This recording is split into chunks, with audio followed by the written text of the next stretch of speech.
nastaghfiruh wa na'udzu billahi min shururi anfusina wa min sayyiati a'malina may yahdihillahu fala mudilla lahu wa may yudlil fala hadiya lahu. Asyhadu an la ilaha illallah wahdahu la syarika lah wa asyhadu anna Muhammadan abduhu wa rasuluh. Allahumma shalli wa sallim wa barik ala hadzal nabiyil karim wa ala alihi wa sahbihi ajma'in.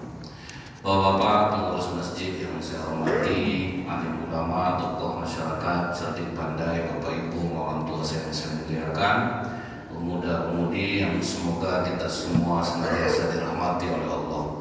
Tidak henti-hentinya kita selalu bersyukur kepada Allah dengan mengucapkan alhamdulillahirabbil alamin atas segala nikmat yang diberikan Allah kepada kita, baik itu berupa kesenangan ataupun musibah, karena kita tidak pernah tahu mana yang terbaik di antara kedua itu untuk kita. Makanya kita umat Islam ini dianjurkan untuk selalu banyak bersyukur. Kalau kita ingat Pak, sahabat Rasulullah yang terakhir meninggal itu namanya Abu Kilabah Al-Jurmi. Mata buta, tangan buntung, kaki buntung, tetapi tidak berhenti mengucapkan doa, Rabbi auzi'ni an ashkura ni'matak. Ya Allah, ilhamkan rasa syukur ke dalam hati.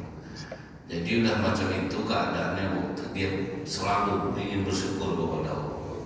Jadi pasti tanya orang, apa juga kan kau syukuri lagi? Mata udah buta, tangan buntung, kaki buntung, apa yang kau bersyukur? Dijawabnya apa Bu?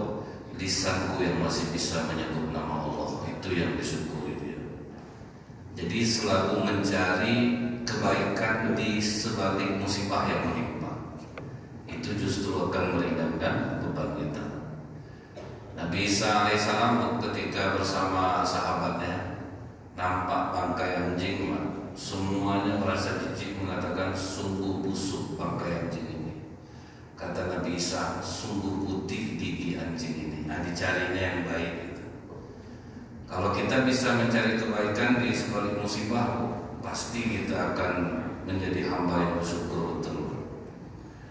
Ini kadang kalau dikasih musibah itu mau tidak sembahyang, dibuatnya percuma sembahyang, tidak juga hilang musibahnya. Dia tidak tahu bahwa di balik musibah itu pasti ada kebaikan.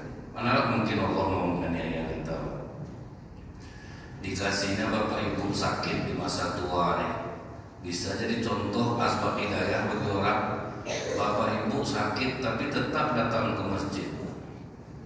Tentu orang yang menengok dia bapak atau dia tua sakit-sakitan ke masjid dia masa yang muda anda. Itulah banyak orang dapat pahala tanpa dia ketahui. Rupanya karena asbab dia orang bisa menerima hidayah. Kita tak tahu. Ibu sudah tua tetap juga rajin ke masjid. Kita yang muda masa enggak. Ibu enggak tahu dia melakukan itu. Totalnya besok di akhirat terima pahala dari situ. Jadi kita ini dianjurkan banyak bersyukur itu karena di saat sakit itu Allah gugurkan segala dosa-dosa. Ibu tengok orang-orang yang tidak pernah sholat itu sampai masa tuanya sehat, badannya biasa, nggak ada sakit. Kadang anak muda itu contohnya tua itu tidak pernah sembahyang, tengok badannya sehat. Tengok orang tua yang ke masjid itu rajin sholat, penyakit atau apa penyakitnya memang seperti itu. Karena Allah ingin menggugurkan dosa-dosa. Jadi tidak ada alasan kita untuk mengatakan Allah ini tidak cinta kepada kita. Cuman itulah cara Allah menyayangi. Umar bin Khattab berdoa minta keselamatan, matinya dibunuh Pak. Kan jadi kadang orang seperti itu, dia minta selamat tidak dikabulkan. Doa Umar kita bilang tidak dikabulkan, justru Allah mengabulkannya menjadikan beliau syahid.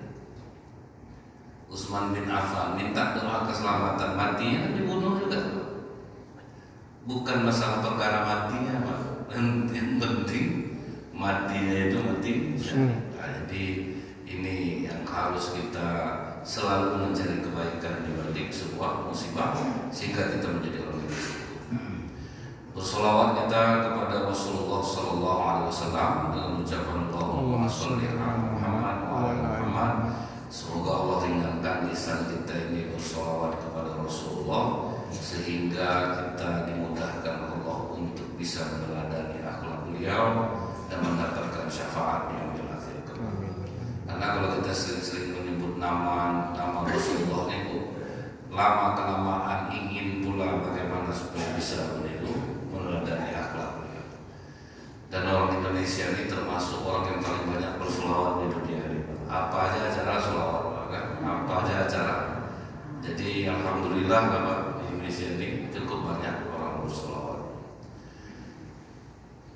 Apa kata Rasulullah SAW? Apabila kalian ditimpa musibah, kenang musibah yang menimpa aku, maka akan terasa ringanlah musibah yang menimpa kalian. Karena Rasulullah itu kalau untuk menghadapi musibah kematian dari kecil ya, masih dalam kandungan ayah meninggal. Itu ujian Rasulullah itu.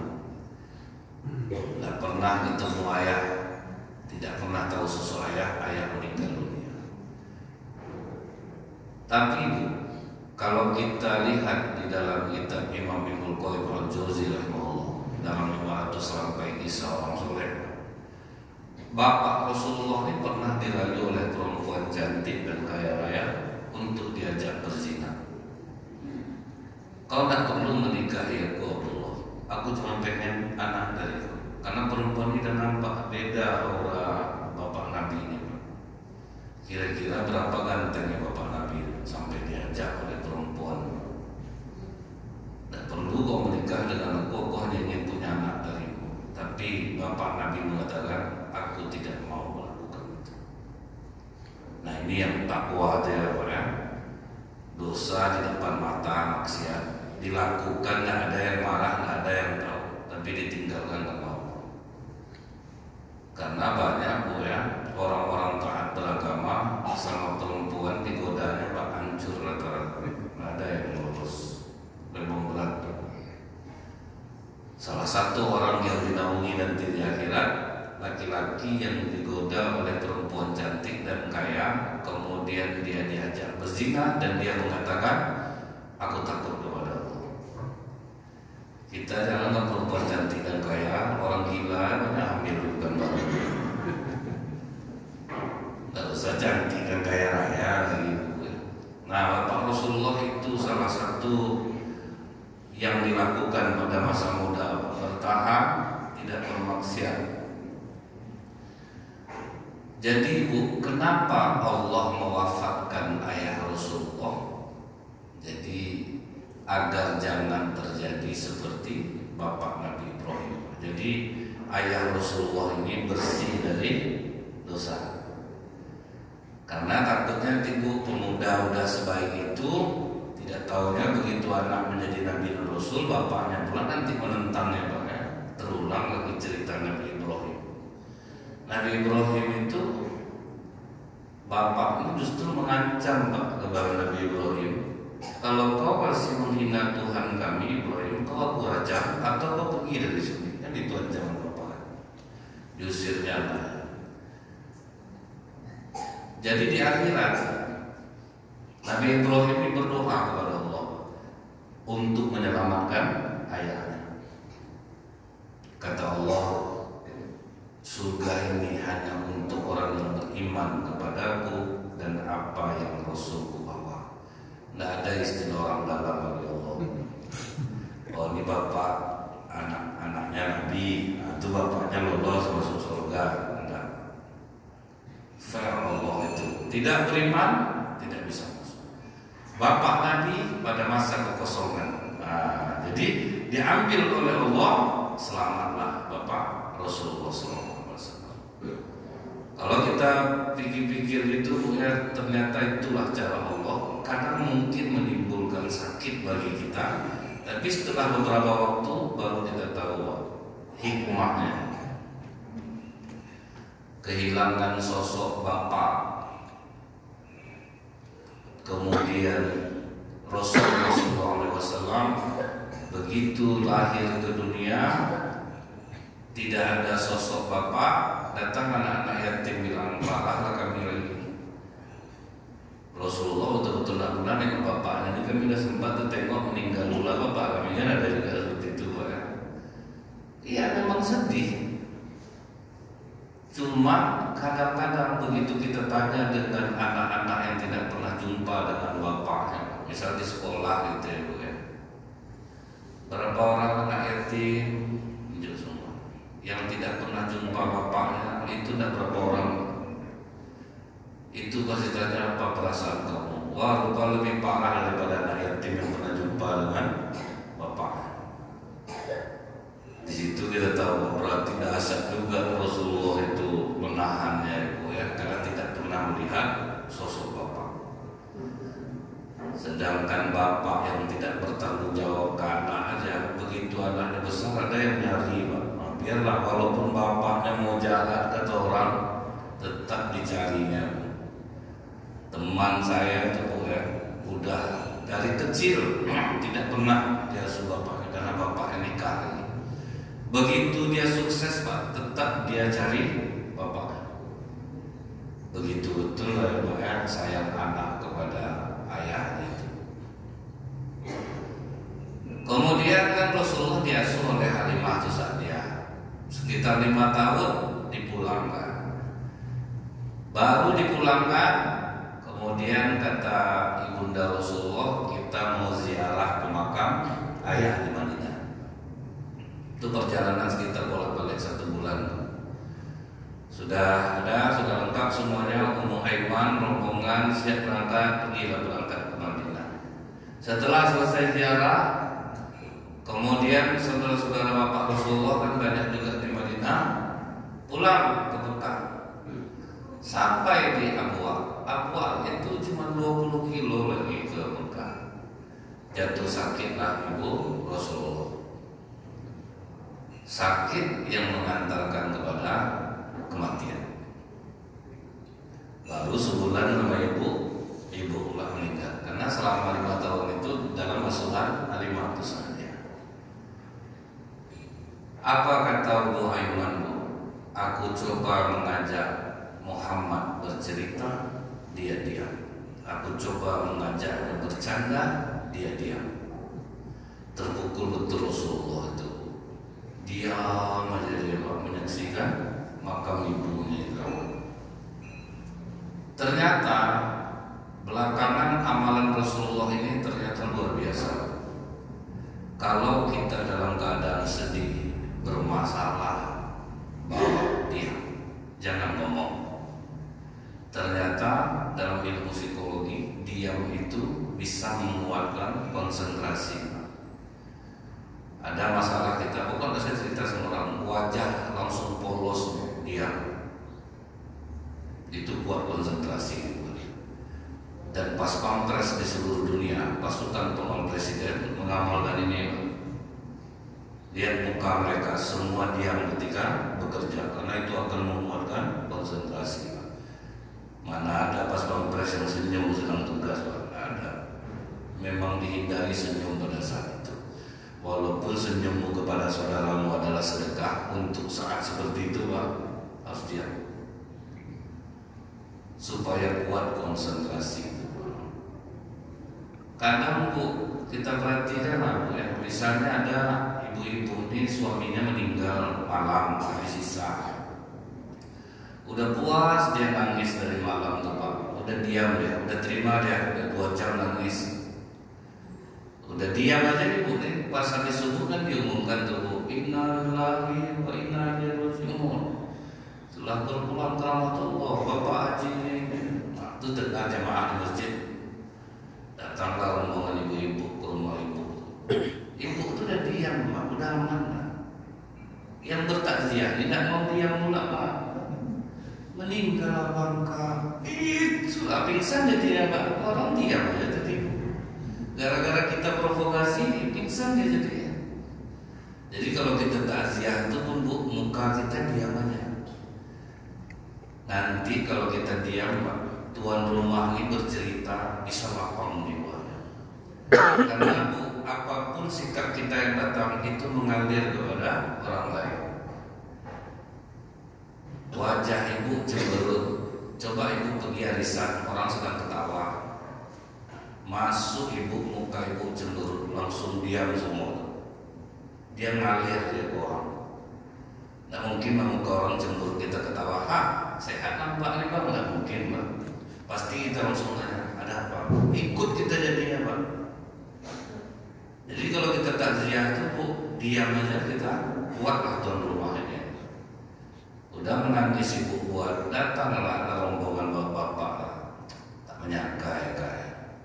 2 hari kemarin baru sholat di masjid di samping. Itulah ada di sana kan Pak. Itu ya kerja terus dari pagi sampai malam Pak. Saya pernah mengamalkan ini Bu ya. Pergi takziah duduk samping tuan rumah, dia tak ngomong saya Pak. Jadi dia buat cerita itu ya Ustaz ya. Bisa tenang Pak. Sempat saya provokasi jadi itu Pak. Malah betul nasib bapak ya Pak ya. Awak masih ganteng, istri udah meninggal. Aku nggak terlebih itu Pak. Tapi dia kuat dirinya. Nah, itu cara Rasulullah menghilangkan kesedihan. Dah wafat ibu, hilang sosok ibu. Setelah itu keasuhan datuk Nabi. Sudah mulai hilang kesedihan Rasulullah selama 2 tahun itu karena ditutupi oleh kasih sayang datuknya. Kalau kakek ini, nenek menyayangi cucu itu berkali-kali lipat sayang sama anak. Jadi tertutupi lah Bu kekurangan kasih sayang itu. Atuk sama nenek ini kan iya aja semua. Nak marah sama anak, jangan kau marahkan dia, kau pun jahat juga dulu, marah aja ya. Mama tuh gak tahu deh, kau lebih dari itu lagi. Jangan coba-coba ganggu cucunya Pak. Jadi tertutupi Pak kekurangan kasih sayang itu. Jadi diganti Allah terus. Itu Bu ya, setiap kali Allah mencabut nikmatnya dari kita, sebetulnya Allah mengganti dengan nikmat yang lain. Tapi kita nggak terasa kadang-kadang. Pokoknya Pak, Allah pasti sudah siapkan mengganti. Dicabut Allah nikmat ini, diganti Allah dengan nikmat yang lain. Saya perhatikan ya Bu ya, orang yang tidak dikasih Allah anak, biasa diganti Allah dengan kekayaan. Kemudian dia tolong keponakan-keponakannya. Itu ada, jadi dilebihkan dia.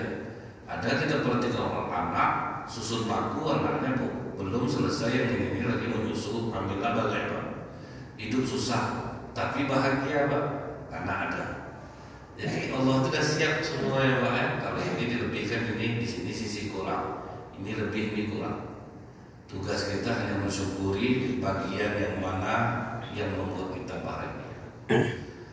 Tertutupi kasih sayang sama datuk, 2 tahun bersama datuk pula yang meninggal dunia. Jadi beruntun tuh Bu.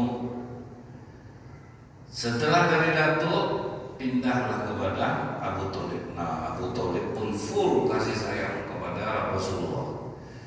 Betul-betul tergantikan Pak, karena tantenya istri Abu Thalib ini pun full kasih sayangnya kepada Rasulullah. Dan dia terharu ketika Rasulullah memanggilnya ibu. Itu bahagia betul dia rasakan. Jadi tidak dibiarkan Allah Rasulullah ini meninggal ini itu terombang-ambing, dia tidak. Full kasih sayang dari Abu Thalib sampai pula dewasa, sampai pula menjadi nabi, sampai diboikot bersama Abu Thalib. Dari kecil, dari umur sekitar 8 tahun sampai menikah sama Abu Thalib. Sampai Islam berjaya sama Abu Thalib, sampai akhirnya ditawan, diboikot sampai sama Abu Thalib. Berapa besar jasa Abu Thalib itu? Pernah orang Quraisy membisikkan, suruh keponakan kau itu berhenti, kami kasih dia kekayaan, kami kasih kerajaan, kami kasih dia perempuan, dia tinggal tunjuk. Abu Thalib kan sempat ngomong sama Rasulullah, ada penawaran Muhammad, kalau kau mau, kau berhenti berdakwah ini, kau kaya, kau jadi raja, kau tinggal tunjuk wanita seperti apa yang kau mau. Kata Rasulullah, aku tidak akan meninggalkan dakwah ini, sekalipun matahari diletakkan di tangan kananku, bulan di tangan kiriku. Kalau begitu teruskan dakwah. Abu Thalib lah yang mendukung itu. Sempat kita lihat ya, orang-orang yang jauh dari agama, kasihan, bersyukur kita betul tahu agama. Karena kalau kita tidak tahu agama itu orang rumah tangga kacau, karena tidak tahu cara penyelesaiannya, Pak. Dia gabung macam di pengadilan agama itu, Pak. Dia hidup udah kaya-kaya, mau bercerai. Yang pernah saya sampaikan, Pak, 80% itu orang kaya yang mau cerai itu, karena agama ini jauh, Pak, jadi tidak tahu cara menyelesaikan masalah rumah tangga. Tapi kalau kita beragama, ketika istri marah, dia kan ada aturannya tuh.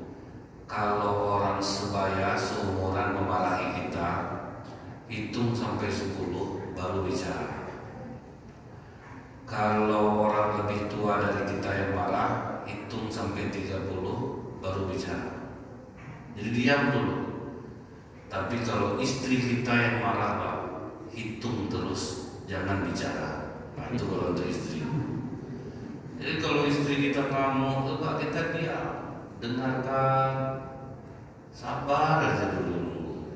Ayam suami ini istri marah, melawan kau sama abangnya, kan gitu lah ya. Akhirnya itu menjadi apa nama masalahnya. Dan yang lucunya itu, Pak, yang paling tinggi di Pekanbaru itu bercerai guru yang mau cerai itu ada. Nggak tahu juga saya kenapa. Dulu waktu gaji guru ini pas-pasan, Pak, naik dia jadi. Semenjak ada uang sertifikasi, memainkan dana bos, itu tuh kacau jiwa jadi. Guru sama guru tuh saling mencurigai satu sama lain tuh, Pak.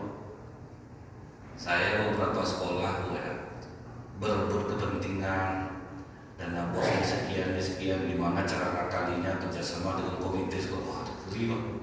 Ada uang-uang macam itu lah, uang tinjuan, tunjangan, tamparan, pukulan, tendangan, banyak dapat, Pak. Dalam 1 tahun memasukkan orang sekolah jatah guru 6 orang, 1 orang pandai-pandai. Akhirnya orang yang pantas untuk masuk tidak bisa masuk karena duit tidak ada. Oh, Ustaz, jangan buat bohong, Ustaz. Oh, boleh saya ada. Siapa yang mau? Coba duduk gitu. Betul dah ya saya. Berata kami ke sekolah tuh, cerita kita tuh. Akhirnya ada rasa saling curiga. Nah, jadi kalau duit ini ngeri pengaruhnya. Duit ini kan menghilangkan persaudaraan. Sedang beradik-beradik aja, Pak, bisa berkelahi gara-gara duit, apalagi sama orang lain. Jadi begitu Rasulullah SAW ini sayang betul dia dengan pamannya, ikut pula kelaparan selama 3 tahun waktu di boykot itu, karena kan diambil seluruhnya, Pak, oleh orang kafir. Pokoknya seluruh Bani Hashim kita boykot, mau Islam agamanya ataupun tidak, penting keluarga Muhammad kita boykot. 3 tahun ikut kelaparan. Begitu lepas dari pemboikotan, jatuh sakit Abu Thalib. Saat sakit itu berusaha Rasulullah untuk mendakwahinya lagi. Ya wahai paman, qul la ilaha illallah, ucapkanlah kalimat la ilaha illallah, kalimatun hujjah indallah. Dengan kalimat itu aku ada alasan minta Allah ampunan. Kau tinggal mengucapkan la ilaha illallah Muhammadur Rasulullah, asyhadu an la ilaha illallah, asyhadu anna Muhammadar Rasulullah, kau masuk surga, Pak. Cuma tinggal ngomong itu aja, Pak. Datang Abu Jahal, jangan kau ucapkan kalimat itu, Abu Thalib. Apakah kau mau meninggalkan agama nenek moyang kita atau bahayanya kawan? Digelengkan Abu Thalib kepalanya ke arah Rasulullah. Dia tidak mau mengucapkan kalimat itu. Meninggallah Abu Thalib dalam keadaan musyrik. Jasa udah banyak terhadap Islam. Itulah pukulan Rasulullah terberat, Pak. Sehingga waktu ayah Abu Bakar Siddiq masuk Islam, Abu Quhafah, begitu Abu Quhafah masuk Islam, Abu Bakar Siddiq menangis terseduh-seduh. Ditanya oleh Rasulullah, apa yang membuat kau menangis, Abu Bakar? Alangkah lebih bahagianya hati Rasulullah bila Abu Thalib yang melakukan hal ini daripada ayahku. Pukul betul Rasulullah, karena pamannya ini banyak jasanya terhadap Islam, sayang kepada Nabi, membela dakwah Islam, tapi mati dalam keadaan musyrik. Dicoba Rasulullah minta ampun, Bu, ya Allah, pamanku ini banyak jasanya terhadap Islam, dia sayang kepada Nabi. Justru kata Allah, tidak pantas bagi seorang Nabi dan orang-orang beriman memohonkan ampun untuk orang musyrik, sekalipun itu kerabatnya sendiri. Tidak bisa. Kita hanya bisa mendoakan orang non-muslim saudara kita. Misalnya saudara kita non-muslim, ya Allah, karuniakanlah hidayahmu kepadanya. Tidak bisa yang lain. Ikutlah yasinan, Pak. Ingat anak siapa waktu itu meninggal tuh? Yasinan di rumah orang non-muslim. Jadi memang melampau-lampau kadang. Anak Nurul Arifin, nah dia kan murtad tuh Pak. Jadi Nurul Arifin adakan doa di rumahnya, itulah kalau tidak ada ilmu agama ini yasinan Pak. Diyasinkannya anaknya itu gitu Pak. Gimana coba doa kita mana bisa sampai ya, kepada orang yang bukan seakidah dengan kita. Jadi yang hanya bisa kita jangankan yang seakidah sama kita aja, kalau nggak sholat pun nggak bisa sampai Pak. Karena kata Rasulullah, pembatas antara orang Islam dan kekafiran adalah sholat. Jadi orang yang tak sholat tergolong kafir. Ada orang bilang kan kalau orang meninggal disolatkan 40 orang, dia ampuni dosa-dosanya. Iya kalau dia sholat, kalau enggak betul ya Pak. Misal Bapak kaya Pak, pesankan kan Pak, besok kalau Bapak mati carikan orang 40 orang yang sholatkan Bapak, enak betul ya Bu. Bapak Ibu susah payah menjaga amalan malam subuh ke masjid, tahu-tahu dia cuma disolatkan 40 orang, dia ampuni dosa-dosanya, enak betul ya. Itu pukulan terberat bagi Rasulullah ketika Abu Thalib meninggal ini Pak. 3 hari setelah Abu Thalib meninggal, Ummul Mukminin Khadijah pun menyusul. Waktu turun Pak. Harta Ummul Mukminin Khadijah ini habis Bu untuk menanggung makan orang Islam selama 3 tahun. Habis harta. Jadi badan tuh udah kurus, sakit-sakitan. Biasanya kalau Rasulullah pulang itu Ummul Mukminin Khadijah berdiri menyambutnya. Itulah yang membuat Rasulullah tuh sampai siapapun istri beliau setelah Khadijah, yang Khadijah tidak tergantikan, dan itu diakui oleh seluruh istri yang lain. Karena Ummul Mukminin Khadijah ini pelayanannya itu kuat. Jadi suami pulang langsung berdiri menyongsongnya ke pintu. Ini kan tidak ada dilakukan orang zaman sekarang kan? Tapi amalan ini justru perempuan nakal yang mengamalkan. Nah, perempuan nakal kan laki-laki itu disambutnya coba kan? Abang sini Bang, Abang janganlah lama-lama tidak kesini, nanti aku rindu loh sama Abang. Saya tahunya itu Pak ya, ada sopir di perusahaan sawit. Kadang entah apa nak main perempuan kami ini capek tak? Sampai di rumah ini pembenaran nih Pak ya, pembenaran dia. Sampai di rumah istri berserak untuknya Ustaz. Sudah tuh minum kita tidak disediakan, yang macam biasa Ustaz. Sementara Ustaz pelacur ini dia dandan, kita datang disambutnya. Wah itulah Bu. Amalan Ummul Mukminin Khadijah ini salah orang jadinya yang mengamalkannya. Seharusnya kan orang Islam, perempuan muslimah yang mengamalkan ini. Tidak ada manusia yang tidak suka penghargaan. Ada seorang pelacur membuat tulisan, kenapa suami kalian jatuh ke pelukan kami, sementara kalian sebagai istri sah lebih cantik daripada kami. Jawabannya, kami memberikan penghargaan terhadap suami kalian yang dia tidak dapatkan di rumah. Pelacur dandan terus.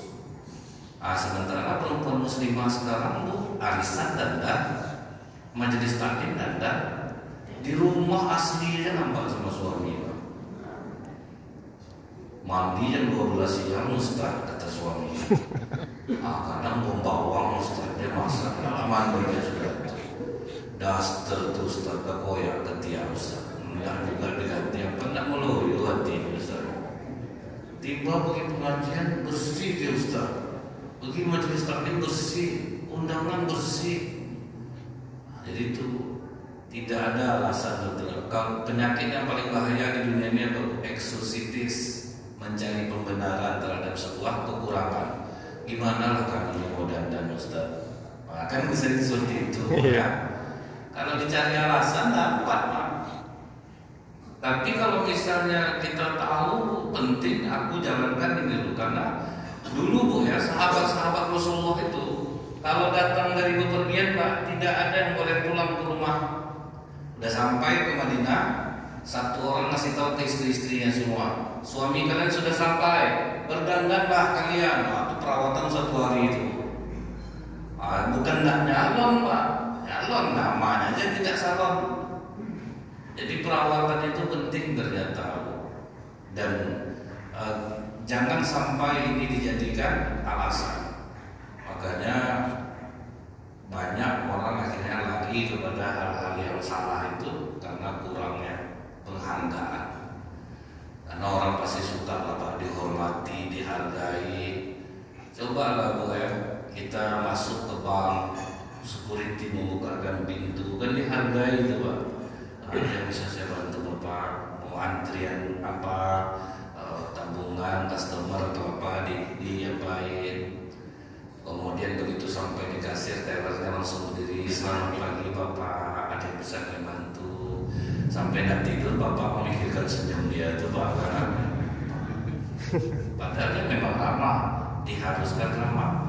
Coba istri buat macam itu Pak. Selamat siang Abang. Cuman kalau ibu ngamalkan itu terlambat Bu. Kalau ibunya tahu habis dengar pengajian ini pulang ke rumah, masuklah, Abang sehat. Itu langsung berdentang jantung Pak. Tinggalkan perangai 20 tahun berumah tangga ini baru dia begini dan sering ditengok bapak ibu, ya Allah, nggak nyangka aku sampai deh umur istri. Cuman ya, ada seorang santriwati mengamalkan ini Bu. Suaminya ulama besar di Indonesia ini Pak, saya tidak mau mengatakannya. Suaminya ulama besar, anak pekanbaru ditelepon dia, sampai dia nanya, Ustaz, kamu belajar ini dari mana? Kamu masih muda, tapi kok bisa kamu?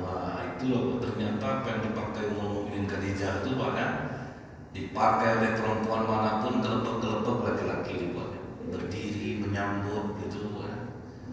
Cuman di hari terakhir Ummul Mukminin Khadijah tuh tenaga udah tidak ada lagi Pak, udah sakit-sakitan. Begitu Ummul Mukminin Khadijah mau berdiri menyambut Rasulullah, langsung dikejar oleh Rasulullah. Duduk saja Khadijah, jangan berdiri, jangan sambut aku.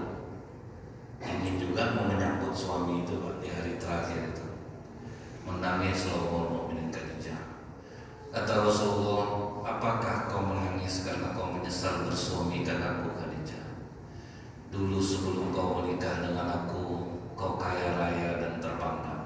Semenjak kau menikah dengan aku, hartamu habis dan kau tidak lagi dihargai orang. Kata Ummul Mukminin Khadijah, aku menangis karena aku melihat perjuangan dakwahmu masih jauh ya Rasulullah.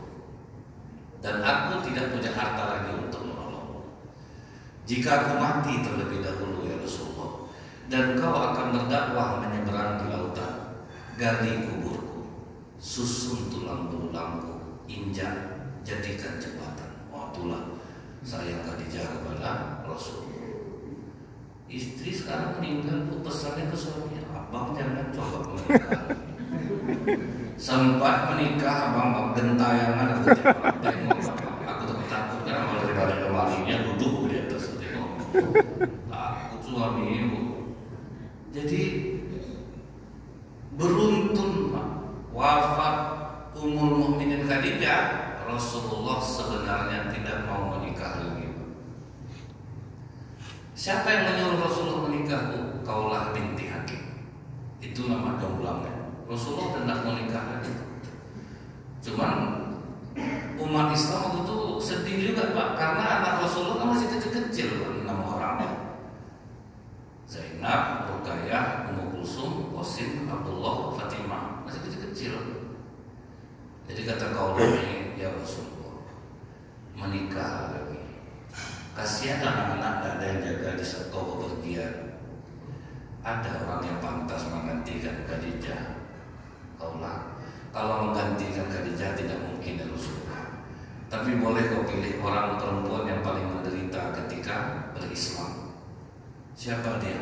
Saudah binti Zam'ah. Karena di waktu dia hijrah, saking payahnya suaminya pun meninggal. Akhirnya barulah Rasulullah menikah lagi dengan Saudah binti Zam'ah. Berapa umur Saudah itu?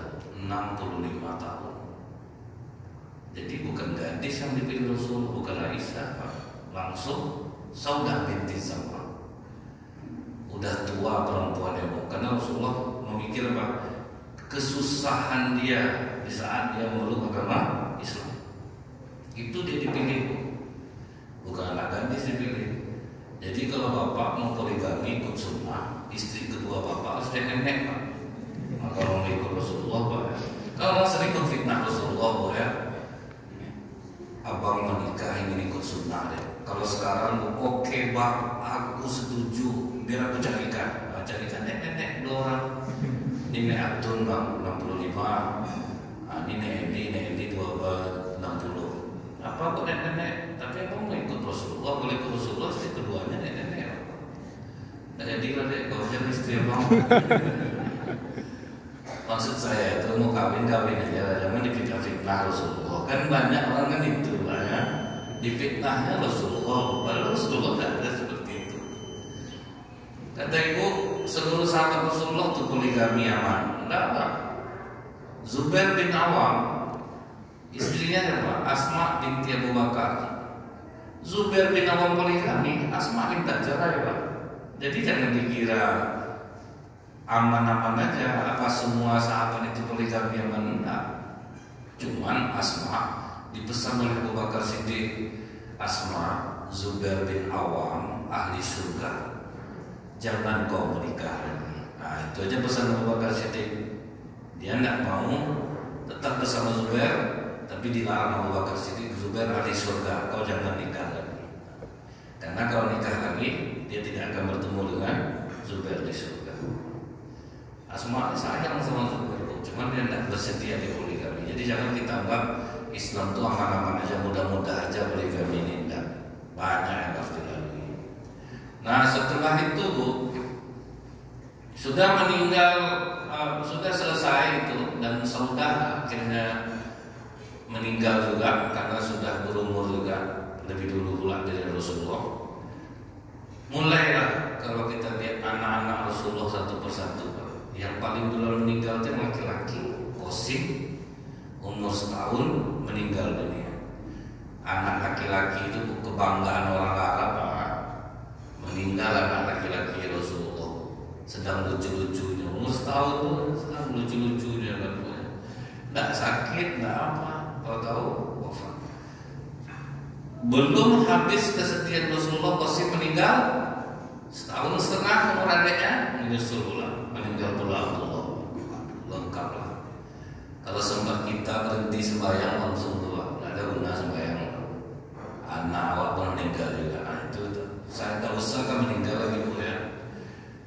Ada waktu itu oknum tentara, anaknya masuk rumah sakit umum.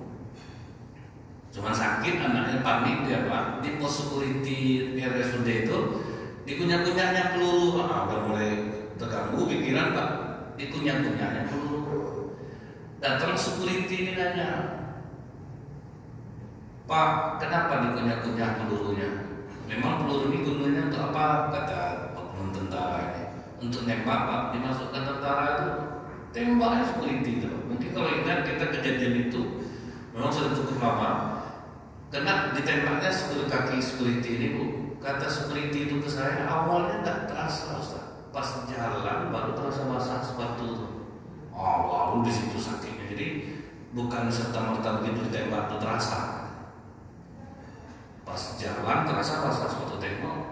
Nah, itu udah panik ya Pak ya. Sakit anak udah panik. Dulu ada ibu-ibu Bu, di Riyadh, anaknya keracunan otak, macam-macam penyakit anaknya Bu. Itu Pak cukup dikagumi dokter di Riyadh tuh. Anaknya itu 6 bulan di rumah sakit, diobati ini kena, diobati ini kena, diobati ini kena. Pokoknya nggak ada yang selesai Pak. Dioperasi jantung, terjadi kebocoran otak. Tapi Bu, setiap kali diinfokan kepada ibu ini jawabannya apa? Hasbunallah wa ni'mal wakil, ni'mal maula wa ni'mal nasir. Upayakan aja yang terbaik dokter. Selanjutnya terserah kepada Allah. Yang mengejutkan itu ya, ketika panas anaknya tinggi, dikasih tahu dokter tetap itu jawabannya hasbunallah wa ni'mal. Tapi ada ibu-ibu di sebelahnya, anak panas sedikit dokter, tolong anak saya dokter, panasnya semakin tinggi. Diukur dokter turun rendah panasnya Pak. Ibu tahu nggak, ibu ini ya, segini panas anaknya santai dia, ya dia gila itu lah ya, itu kan.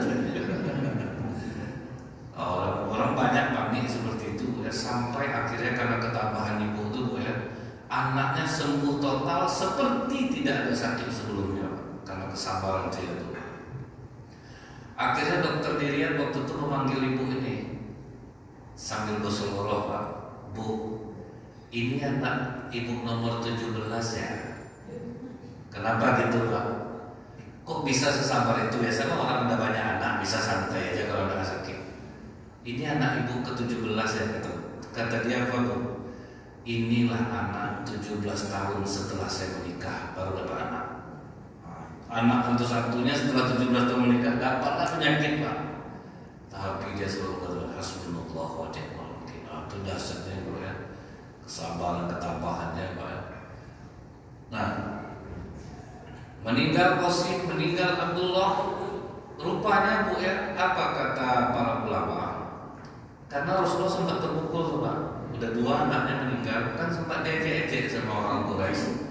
Katanya Nabi kekasih Allah, anak mati juga, anak laki-laki tidak ada.